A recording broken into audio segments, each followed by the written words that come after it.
traveled to Dallas for some training. And when I left Ahmaud, I went to his room. I told Ahmaud I was leaving. I said, I'll be back in a couple of days. And I said, I love you. And his last words to me was, I love you.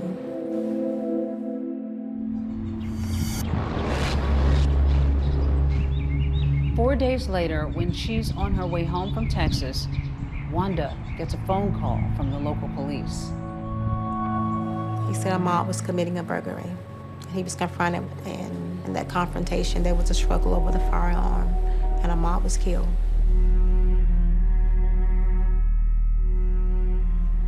Did that make any sense to you?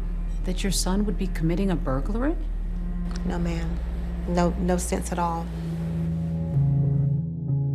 She was unwilling to accept that information because she knew that what she was being told was not the character of her son.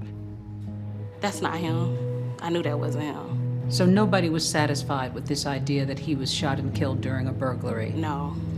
My brother was one of the trustworthiest people that I know. I didn't believe it.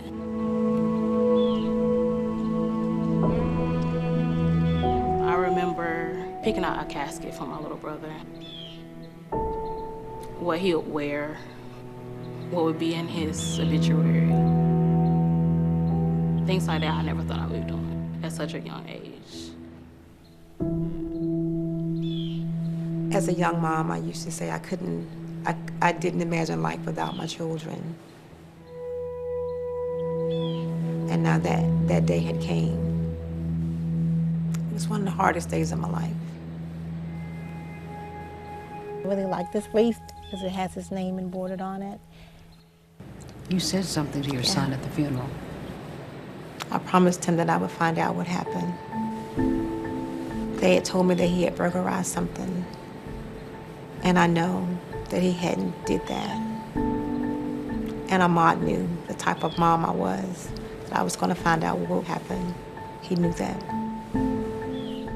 The day that we laid Ahmaud to rest, those were her last words to him. We're gonna find out what happened, and we're gonna get justice. She said it over and over again. She's gonna find out what happened. She's gonna find out what happened, and she is. We laid him to rest on that Saturday. And that Monday morning when I woke up, I said, now it's time.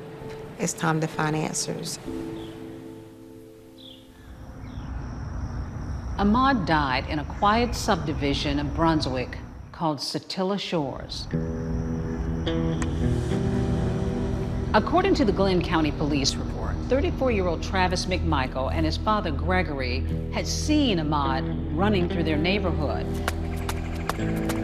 So they began chasing him in their white pickup truck. They saw Ahmaud running. They grabbed the guns and they ran behind him. They admitted to targeting her son because he looked suspicious. What are you now beginning to think? That I've been told lies. What I was told by the detective was all wrong. Police report was totally different. Ahmaud wasn't burglarizing anything. Ahmaud was just running. And Greg McMichael and Travis McMichael chased this young man in the street and hunted him down and shot him.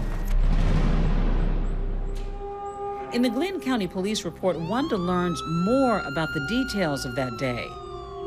Travis McMichael shot Ahmaud Arbery 3 times at close range with a shotgun. 6-7 around from here.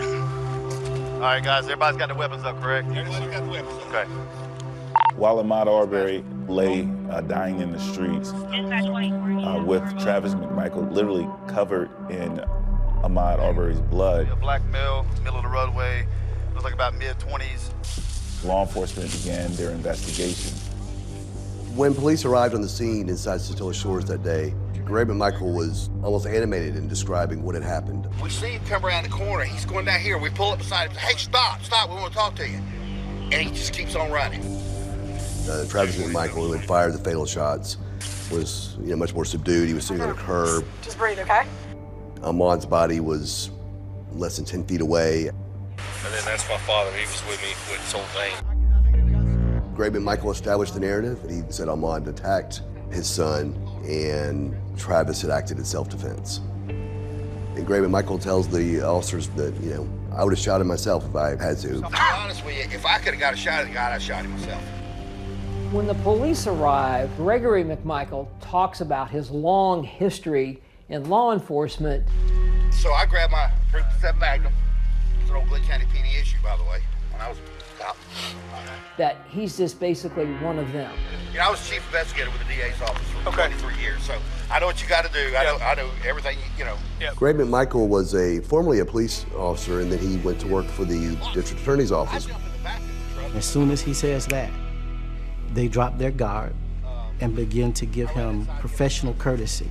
They don't look at him as someone who's perpetrated possibly a crime. They begin to look at him as a colleague, and they begin to take everything that he says at face value. Yeah, it was just a damn melee, you know.